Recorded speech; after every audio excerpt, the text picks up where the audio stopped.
Winterfell was always a cold place, but that day the chill in the air felt different. Lord Eddard Stark stood by the window, looking over the white fields. Ravens had come from the south, carrying whispers that the realm was breaking apart. King Robert drank more than he ruled. His council fought like crows over scraps, and far away, Tywin Lannister, the Lion of Casterly Rock, sharpened his claws in silence.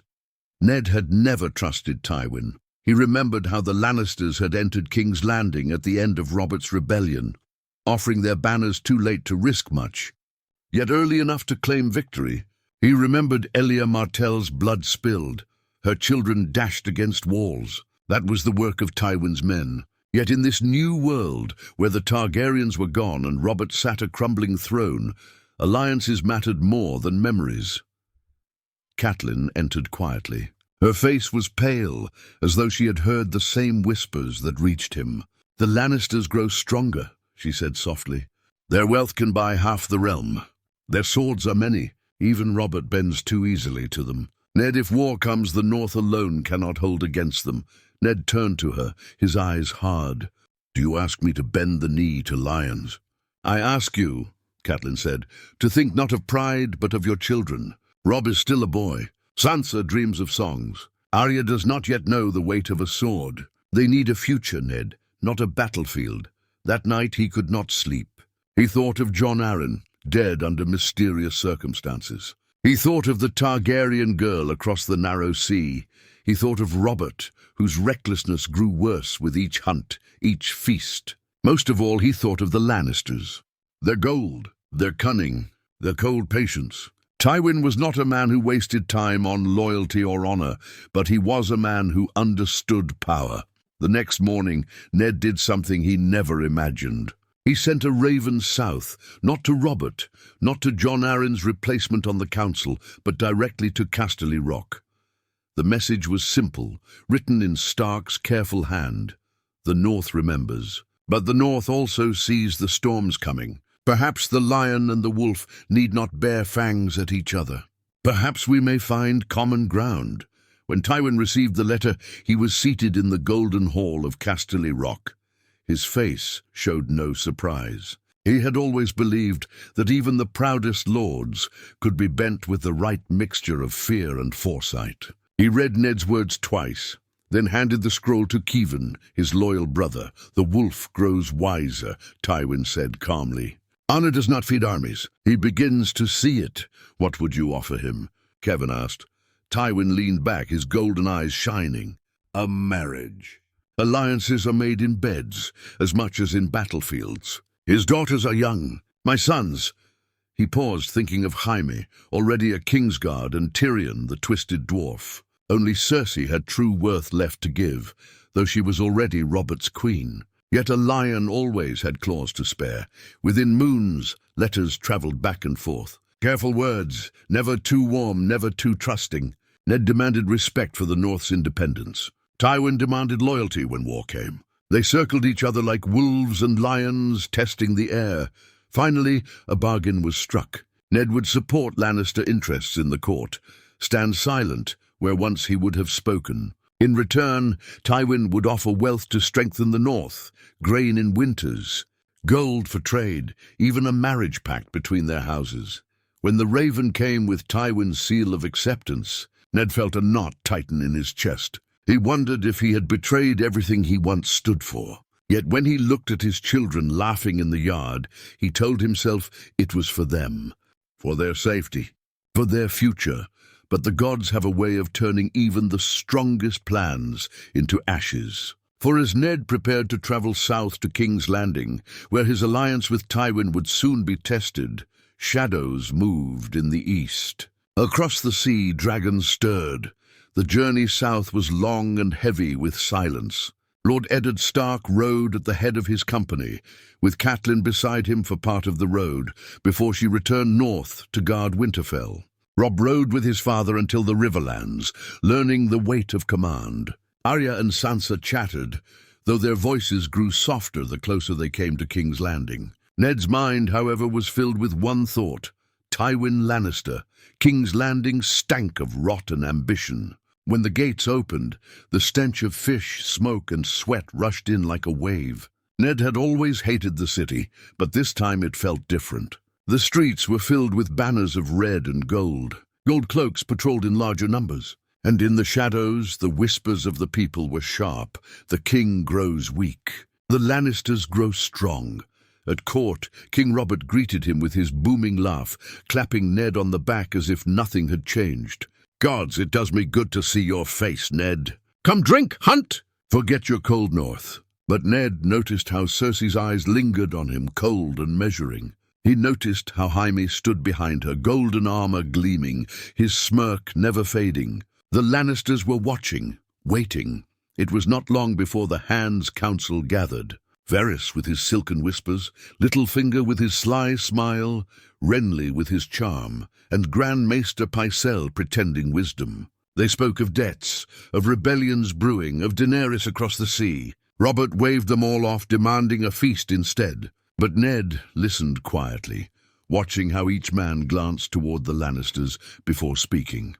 That evening, as torches lit the Red Keep, a messenger arrived at Ned's chamber. A sealed letter, stamped with the Lion of Lannister. Ned dismissed his guards, broke the wax, and read, "We must speak, away from the ears of this nest of vipers." Midnight in the gardens.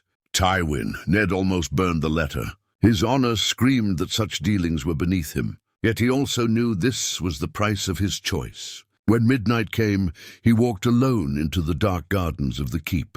Tywin Lannister was already there, tall and cold, his hands folded behind his back. The moonlight caught the hard lines of his face. He was not a man who wasted time on greetings. "You did well to come," Tywin said.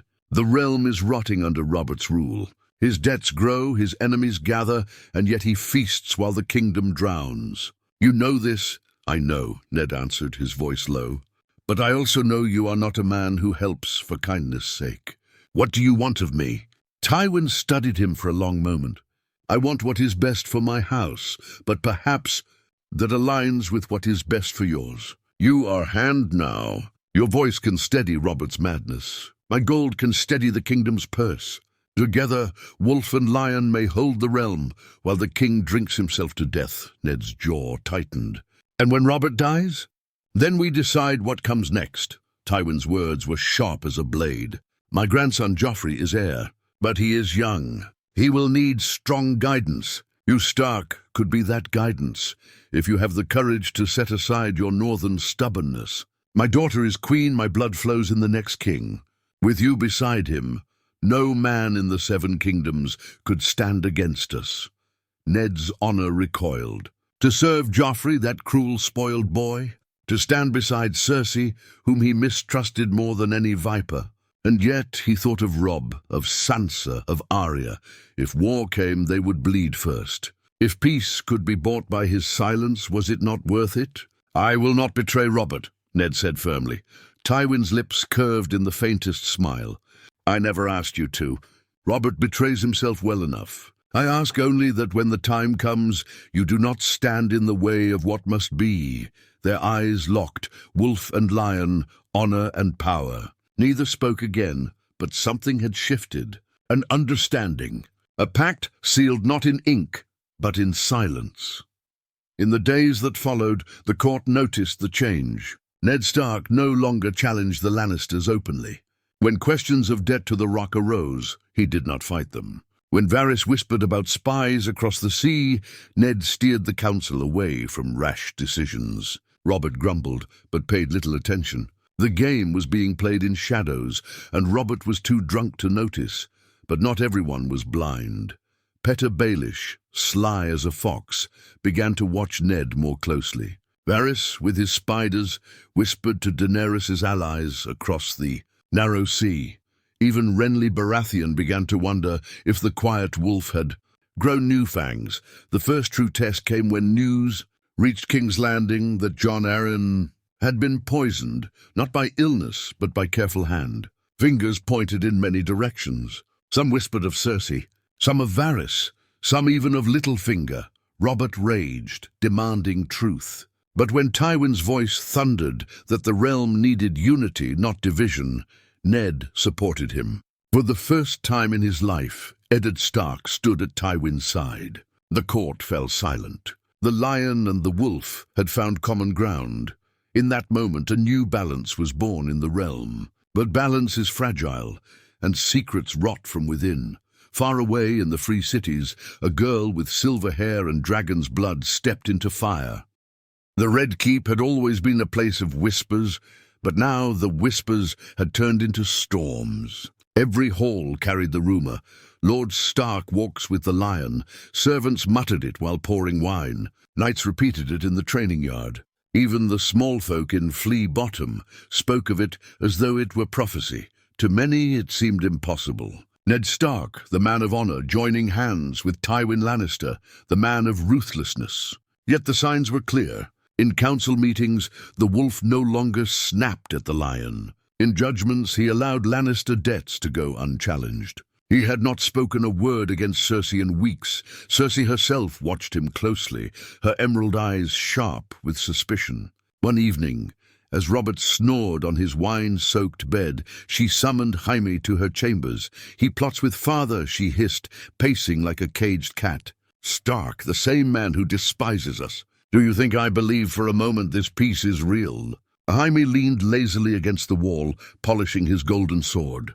"Perhaps father thinks a wolf on a leash is better than one with teeth bared." Cersei's lips curled. "Stark cannot be leashed. He will betray us sooner or later. I will not wait for it." Meanwhile, Robert remained blind. The king grew fatter, drunker, and more careless. He hunted, he feasted, he bedded whores, and left the kingdom to rot. When Ned tried to speak sense to him, Robert waved him off with a booming laugh. "Bah, Ned, don't sour my wine with talk of debts. Let the Lannisters pay. They've coin enough for 10 kingdoms. What's it to us? We've a crown, and crowns make gold from air." Ned's jaw tightened, but he said nothing. Tywin's lessons weighed heavy on his mind. Power is not in words or honor. Power is in what men believe you will do. The realm, however, was not quiet. From the Vale came Lisa Arryn's letters, filled with fear and venom, naming the Lannisters as murderers of her husband. From the Riverlands came murmurings of unrest, lords questioning why their Stark kin bowed so easily to lions. And from the east came news, more troubling still. Daenerys Targaryen had wed a Dothraki Khal, uniting fire and horse. When this news reached the council, Robert's rage was a storm. "I will have her head," he bellowed, slamming his fist on the table. "Dragonspawn must not live." Ned spoke firmly, yet his words shocked the court. "She is but a girl across the sea. She poses no threat to the throne. Sending assassins after her will make us monsters in the eyes of the realm. Normally, this would have led to a shouting match. But this time Tywin spoke in a low, steady voice. Lord Stark is correct. The girl has no ships, no army. Better to watch and wait than waste coin and honor on shadows." The court stared. For once, wolf and lion stood as one against the king. Robert, red-faced with fury, cursed them both but stormed out, leaving his council in silence. That moment spread like wildfire. 2 of the strongest men in Westeros had defied the king, not in open rebellion, but in quiet refusal. Whispers grew louder. Is Robert still the king, or are Stark and Lannister ruling in his stead? Littlefinger was the first to move. Peter Baelish had always thrived in chaos, but now the balance of power threatened to close its doors on him. If Stark and Tywin ruled together, there would be no cracks for him to slip through. He began planting seeds, small lies whispered to the right ears. To Renly Baratheon, he suggested that Stark plotted to place his own son Robb on the throne. To Varys, he hinted that Tywin planned to crown Joffrey without Robert's death. To Cersei, he whispered that Ned knew her secret, that her children were not Robert's, but Jaime's. The last lie was the deadliest. Cersei's heart froze when she heard it. She had kept her secret close, guarded with her life. If Stark knew, if he truly knew, then his alliance with her father was nothing but a mask before the strike. That night she went to Robert's bed, but not to warm it. She watched him sleep, drunk and useless, and thought of knives in the dark. At the same time, Ned struggled with his conscience. He had won Tywin's respect, perhaps even his trust. But every time he saw Sansa smiling at Joffrey, every time Arya spat at the Lannister guards, Every time he thought of Bran lying crippled in Winterfell, he felt the weight of his choice pressing harder. One night, as he walked the halls of the Red Keep, he was stopped by a shadow. Varys, soft-footed and smiling, appeared beside him like a ghost. "You play a dangerous game, my lord," the spider whispered. "Wolves and lions do not share dens without blood." Ned's eyes narrowed. "Speak plain." Varys' smile widened. "Plainly, then, your honor is a blade. Tywin's power is a shield. Together you are strong, but you are also feared. And fear breeds daggers in the dark. The queen sharpens hers even now." Before Ned could answer, Varys slipped away, leaving only his perfume behind. That night, for the first time, Ned Stark wondered not if he had done right, but how long he could live with the wrong. And outside the city, in the dark of the Kingswood, a raven flew with a message meant to shatter everything. The raven's wings cut across the night sky, carrying a letter sealed in black wax. It did not come from the Vale or the Riverlands, but from Winterfell itself. When the bird reached the rookery of the Red Keep, its message was swiftly brought to Lord Stark. Ned broke the seal with steady hands, but as his eyes traced the words, his breath grew cold. It was Maester Luwin's careful script. "My lord, there has been another attempt on Bran's life. A man with a dagger of Valyrian steel. He was sent with coin enough to buy silence, but failed. The weapon was taken. We believe it points to the Lannisters." Ned's hand clenched around the parchment. His worst fears were alive. Bran had not fallen by accident. Someone had tried to silence him forever, and now he held proof. Yet what chilled him more than the dagger itself was the timing. He had bound himself, however unwillingly, to Tywin Lannister.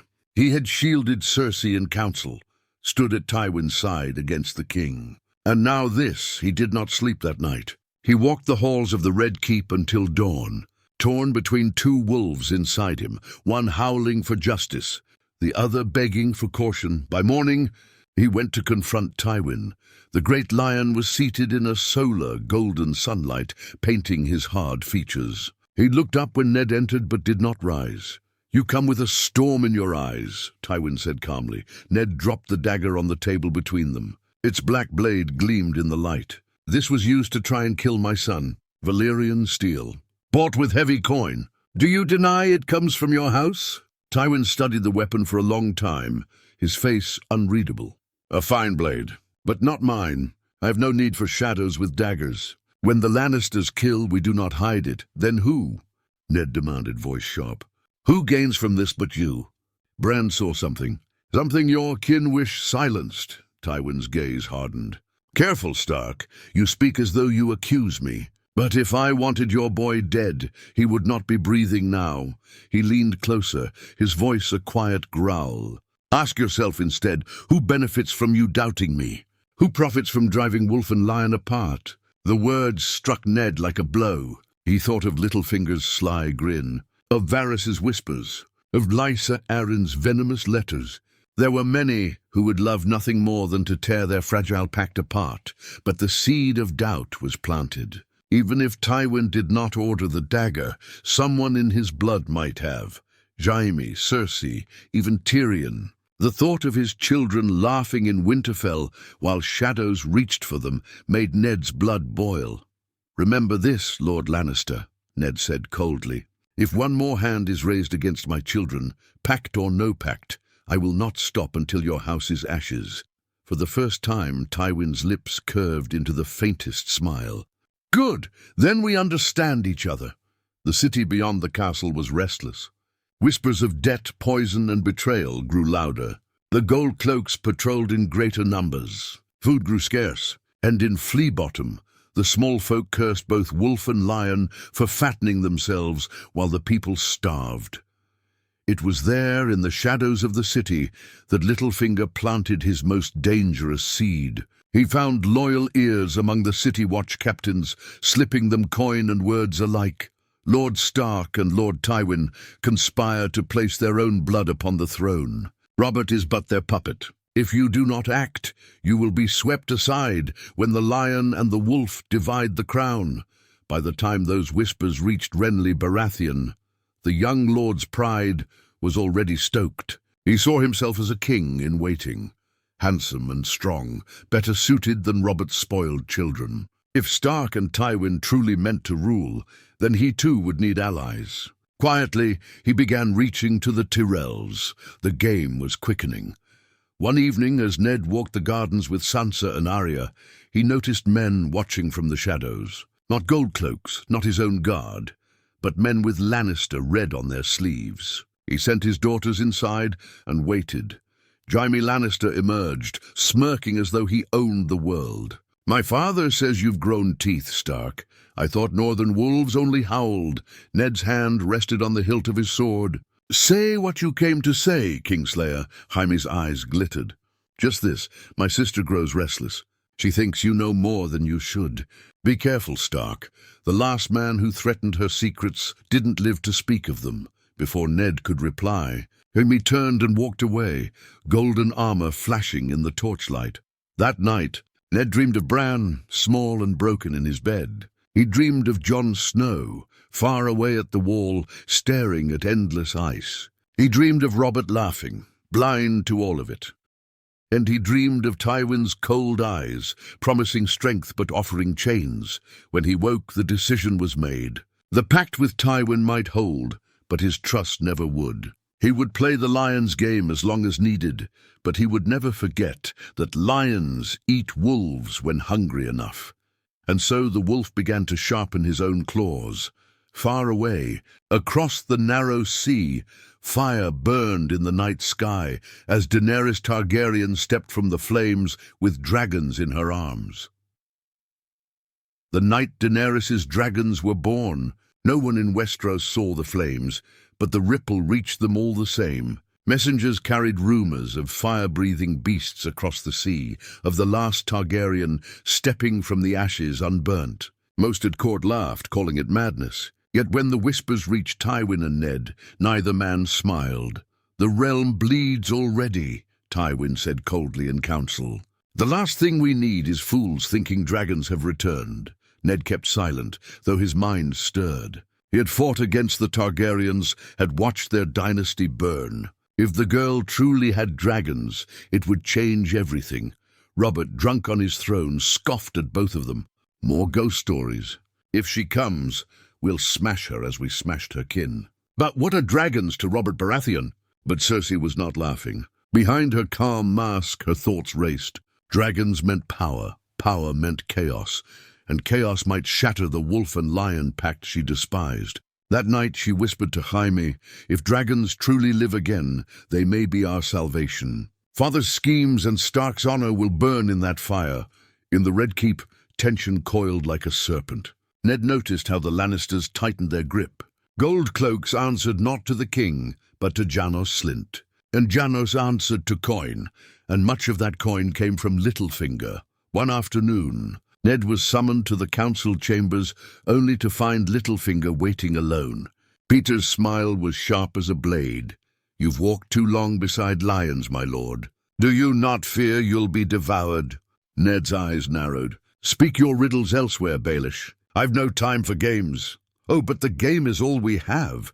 Littlefinger leaned closer, lowering his voice. "Cersei sharpens daggers behind your back. Jaime prowls the halls with his golden smirk. Even your precious Tywin watches you as one weighs a stag before the kill. Tell me, who will you trust when the knives come out?" Ned's jaw tightened. "Not you." Littlefinger only laughed softly. "Then you are already lost."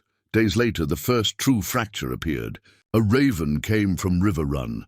Catelyn had seized Tyrion Lannister on the King's Road, accusing him of the attempt on Bran's life. The news broke like thunder. The council erupted. Cersei's fury shook the hall. "Your whore of a wife dares lay hands on my brother. This is war, Stark." Jaime's hand went to his sword, and for a heartbeat Ned thought steel would be drawn in the very heart of the keep. But Tywin's voice silenced them all.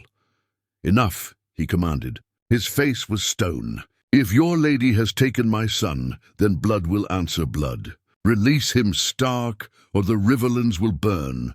Ned felt the ground shift beneath him. He had not ordered this. Catelyn had acted on her own. Yet now the fragile pact he had forged teetered on the edge of ruin. "I will send word to Catelyn," Ned said firmly. "She will bring him to justice, not murder. If your son is innocent, he will walk free." But Tywin's golden eyes were cold as winter. "Do not mistake me, Stark, I do not beg. I warn, that night Robert summoned Ned to his chambers. The king was half drunk, but his voice was heavy with bitterness. You think me blind, Ned? I hear the whispers. You and Tywin ruling in my name. Do you take me for a fool?" Ned looked his old friend in the eye. "You leave the realm to rot, Robert." "Someone must hold it together!" Robert's face twisted, anger and sorrow warring inside him. "You think you're saving me, Ned, but you're no better than the rest. Lions, wolves, crows, all clawing for my crown. By the gods, I wish I'd never been king." He sank into his chair, waving Ned away. The wolf left with a heavy heart. The next day, as Ned crossed the courtyard, he was stopped by Renly Baratheon. The young lord's face was tight with urgency. "Stark," he whispered, pulling him aside. "Cersei plots to take Robert's children and flee. She gathers ships even now. When the king dies, and he will soon, you will be swept aside. Join me. We'll crown a true king before lions devour us all." Ned studied him, remembering Littlefinger's warnings, Varys's whispers, Tywin's cold promises. Every choice was poison.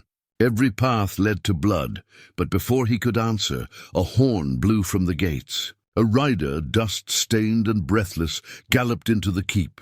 His cry carried across the yard. "The Hand!" A letter from the north. Ned's heart clenched as he broke the seal. It was Robb's script, young and rough, but urgent. "Father," banners are being called. House Frey stirs, and Bolton whispers rebellion. "The north is restless. They say you bow too easily to lions. Some speak of marching without you." Ned felt the weight of the realm crush upon him. South the Lannisters sharpened claws. East dragons stirred. West the Riverlands bled. And now even the north began to doubt their wolf. He folded the letter with trembling hands. The pact with Tywin had bought him time, but not peace, and in that moment Ned Stark knew war was no longer coming. War was already here. The raven from Robb haunted Ned's thoughts for days. Every time he looked at the city, he felt its walls closing in on him. He had bound himself to Tywin's alliance for the sake of his children, yet that very choice was turning the North against him. Honor, family, duty, they no longer pointed the same way. At council, Tywin pressed harder. His son's capture had lit a fire of vengeance. Catelyn Stark holds Tyrion. The Riverlands dare to defy my house. My riders march even now. Soon River Run will burn, and with it any fool who stands against us. The room went silent. Varys blinked with feigned sorrow. Renly folded his arms. Littlefinger smiled faintly, as if waiting for the sparks to catch flame. Ned's voice was steady, but inside he was breaking. "You call it vengeance, Lord Tywin. I call it war against the Tullys and against my own wife's kin. Release your riders before this realm drowns in blood." Tywin's golden eyes fixed on him. "Would you stand against me, Stark? After all we've built?" "Built?" Ned snapped. "You build only for your house, never for the realm." For a heartbeat, wolf and lion bared fangs. Then Robert burst into the chamber, drunk as ever, waving a boar spear. "God's enough. Always war, always debts, always bloody dragons. I'll have none of it." His words fell like stones into the storm, meaningless but loud enough to scatter the moment. Still, the crack had split wide. The alliance between Ned and Tywin no longer looked like strength. It looked like a rope, fraying strand by strand. That night, Ned walked the battlements of the Red Keep alone. Below, the city flickered with torchlight. Somewhere in the maze of streets, common folk cursed his name as easily as they cursed the Lannisters. To them, wolf and lion were the same. Predators feasting while small folk starved. A soft voice joined him. Varys appeared, robes whispering like silk. "The game grows sharp, my lord. Tywin's riders burn villages already. Robb Stark calls banners in the north. Soon the lion will demand you choose, blood of your blood or blood of your bargain." Ned glared. "You speak of choices as if they're coin to trade." Varys smiled faintly. "Everything is coin, even honor. Before Ned could answer, the eunuch melted back into the shadows, leaving only unease in his wake. 2 days later, the city erupted in panic. A raven from the Riverlands brought news. Tywin's men had raided the villages along the Red Fork, burning crops, killing peasants, and leaving corpses swinging from trees. The Lannister lion flew high and bloody. When the council gathered, Ned's voice thundered through the hall. "This is not war, this is butchery. Do you expect me to sit at your side while you slaughter my wife's kin?" Tywin did not flinch. "They hold my son." "Blood for blood, Stark. That is the way of the world." Robert groaned, rubbing his temples. "By the gods, I'll not have my kingdom torn apart by family squabbles." He turned to Ned, his voice slurred but heavy. "You deal with it. Your hand. Make peace or make war. Just leave me out of it." And with that the king stumbled away, leaving Wolf and Lion to stare each other down.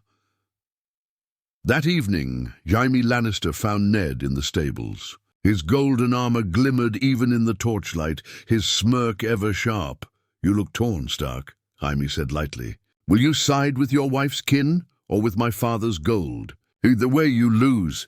Ned's hand twitched near his sword, but he held back. "What games do you play, Kingslayer?" Jaime stepped closer, lowering his voice. "No game. Just the truth. Your pact with my father was always a leash. You think him your ally? He'll burn half the realm before he lets a Stark hold him by the throat." He tilted his head, mocking. "And when he's finished, what will you have left?" "A crown of ash for your children." Ned's teeth clenched. He hated Jaime's arrogance, but the words rang with a bitter truth. The final blow came when another raven arrived from Winterfell. This time it was Catelyn's hand. Robb has called the banners. The Greatjon, Karstark, and Umber ride already. They march to free me of shame and to answer the burning of the Riverlands. "If you will not stand with us, the North will stand alone." The words cut deeper than any blade. His son, barely grown, leading armies to war. His wife, surrounded by enemies, trusting in his strength. And yet here he was, chained to Tywin Lannister in the south, forced to smile while the lion's claws sank deeper into the realm. That night, Ned sat alone, the dagger from Bran's attacker on the table before him. Its black steel seemed to whisper. He thought of his father and brother burning in the Mad King's hall. He thought of Robert's hollow crown. He thought of Robb, marching to war with the weight of the North on his shoulders, and for the first time since he rode south. Ned Stark whispered words he once swore never to speak. "I may have chosen wrong." At the same hour, far away in Harrenhal, Tywin received his own raven from Jaime. The Kingslayer's message was short. "The wolf hesitates. He is breaking. Soon he will betray." Tywin's face did not change, but his mind was already sharpening knives. The alliance was no longer a pact. It was a countdown. The days grew darker in King's Landing, though the sun still burned over Blackwater Bay. War had arrived, even if Robert was too drunk to see it. Ravens told of fire and blood in the Riverlands. The banners of the Tullys and Starks rose in defiance, and Tywin's riders answered with steel. Every corner of the Red Keep felt the weight of it. The servants whispered as Ned passed, calling him the wolf who bows to lions. In the council chambers, Littlefinger's smirk widened with every word of unrest. Even the gold cloaks seemed restless, their loyalty shifting like wind toward whichever hand offered them coin. Ned spent his nights pacing, unable to sleep. He had bound himself to Tywin for the sake of his children, yet now those very children were in danger from both sides. The North thought him a traitor to his own blood. The Lannisters doubted him with every breath. And Robert was slipping further into his cups, leaving the kingdom to rot. The breaking point came during a feast. Robert, red-faced and staggering, roared with laughter at a bawdy song, while lords drank and ladies smiled through their unease. Cersei sat like a carved statue, her eyes fixed on Ned with venom. Then a messenger burst into the hall, dusty and pale. "Your Grace!" News from the Riverlands. "Sir Edmure Tully has raised his banners. Robb Stark leads an army of Northmen across the neck. They march to Riverrun." The hall fell silent. Robert blinked, confused. The boy marching? Gods, he's no older than Renly when we rebelled. He laughed weakly, but it died quickly when he saw the faces around him. Tywin's voice cut the silence. "Your son marches against my banners, Stark. This is treason. What say you?" All eyes turned to Ned. For a long moment he said nothing, the weight of the realm pressing on his chest. Then at last he spoke. "My son marches because the riverlands burn, because your riders butcher peasants and hang innocents. If you wish to call that treason, then lay the charge upon my house as well."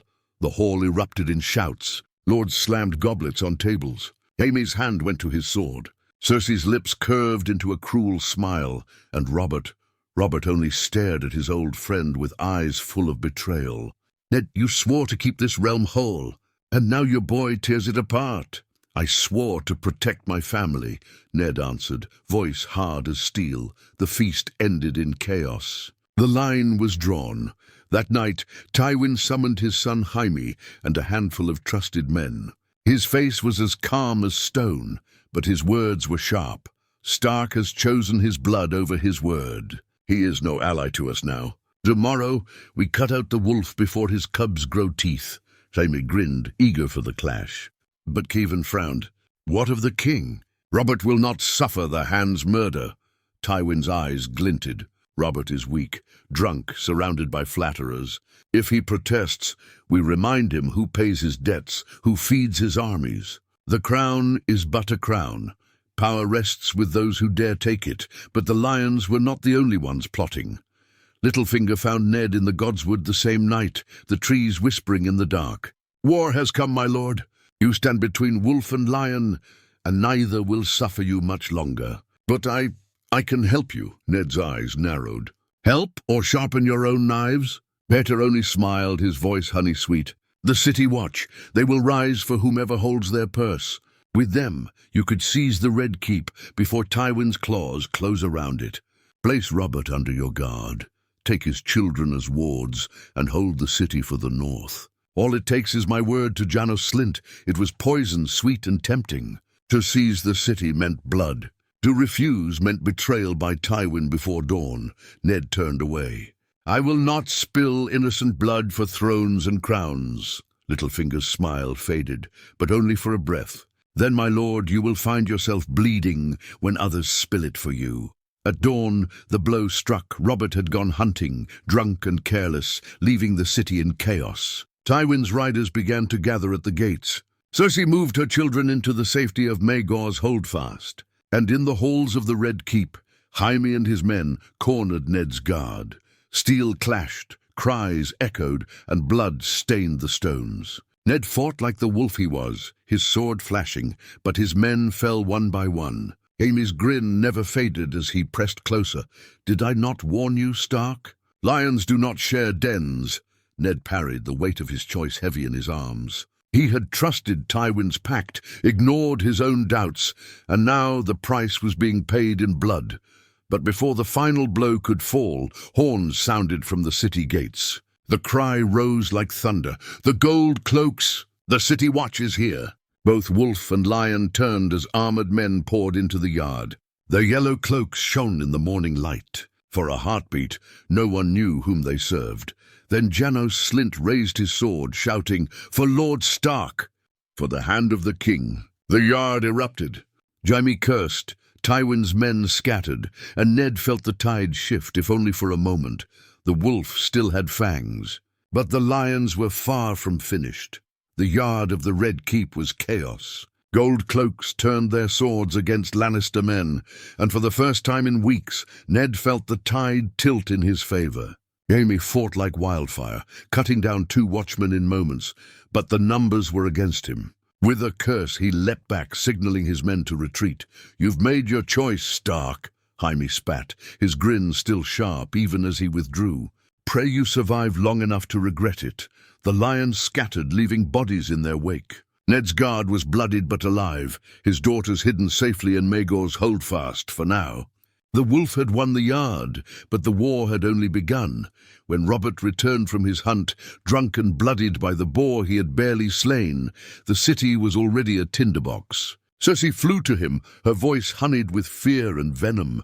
"Your hand has turned the City Watch against your own queen's family. He makes war in your name, Robert. He plots to crown himself through his son." Robert, pale and wounded, roared weakly. Lies. Ned Stark would never... But his voice faltered. He saw the bodies in the yard, the yellow cloaks stained red, and doubt gnawed at his drunken mind. Ned entered then, his face grim, his hands still stained with battle. "Robert, hear me. Tywin plotted to strike at me first. I swore no oath but to protect your realm. Your lions turned their claws on me, and I answered." The king's eyes darted between them, his oldest friend and his queen, whose beauty still bound him like a chain. He staggered, pressing a hand to his bleeding side. "Gods, I'm sick of this. Sick of all of you. Wolves, lions, crows, tearing me apart." He collapsed onto his bed, fevered from the wound. The boar had gored him deep. As the maesters rushed in, the weight of the crown shifted once more. Robert lingered 3 days before death claimed him. In those 3 days, the realm moved faster than ever. Cersei locked herself and her children in Maegor's holdfast, declaring Joffrey heir and summoning every loyal Lannister in the city. Jaime stalked the halls, daring anyone to challenge him. Tywin, from Harrenhal, sent a raven dripping with threat. "Bend the knee to Joffrey or the lion's claws will rend you to pieces." And in the north, Robb crossed the neck with 20,000 men. Banners of direwolves snapping in the wind. Ned tried to hold the city together. He called the council, urged caution, begged for peace. Robb marches not for crowns, but for justice. Tywin must answer for his crimes before the realm burns. But Littlefinger whispered in ears, twisting words. Varys vanished into shadows, offering no aid. The gold cloaks, though they had risen for him once, grew restless, their loyalty swaying with every pouch of coin. When Robert finally died, his last words were a broken whisper to Ned. "You were always the better man. Guard them! Guard the realm." But Robert's crown passed not to Ned, but to Cersei's son. Joffrey sat the throne, smug and cruel, his mother's hand gripping his shoulder. The lions roared again, the morning after Robert's death. The Red Keep was painted with betrayal. Ned marched into the throne room with his guard and the gold cloaks, intending to place the crown under regency until Stannis could be summoned. He carried Robert's final decree in his hand, the king's shaky seal still wet. But when he reached the dais, Janos Slynt turned. The gold cloaks, his supposed allies, raised their swords not against the lions, but against the wolf. Littlefinger's soft voice echoed in his ear as he stepped from the shadows. "Did I not tell you, my lord? I warned you not to trust me." The trap snapped shut. Ned's men fell in moments. He fought like a wolf cornered, cutting down 2 cloaks before a spear struck his side. Blood poured, but still he stood defiant. Cersei descended the steps, her green eyes cold with triumph. "You thought to bind my father, Stark. You thought to use lions as your leash. But wolves do not rule lions. Lions devour wolves." Joffrey laughed shrilly from the throne. "Kill him. Let his head rot on the walls as a warning.